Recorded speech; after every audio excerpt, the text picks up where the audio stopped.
So guys, hello, good evening, good afternoon. Welcome to my channel. So you see, the other day is so summer sa aming lugar ngayon. Tingnan nyo. And yeah, binalot na naman kami ng yellow dito sa Northern Alberta. And I have a good news sa inyo. So tomorrow, pupunta kami sa Edmonton again. To travel again for another 2.5 hours, possibly sa ganitong klase ng panahon. Siguro mga 3 hours kami magbibiyahe para dumalo sa birthday ni Tatay Digong. So makikita ninyo, ayan siya.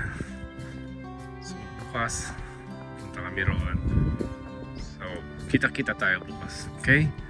See you around. Thank you, bye bye.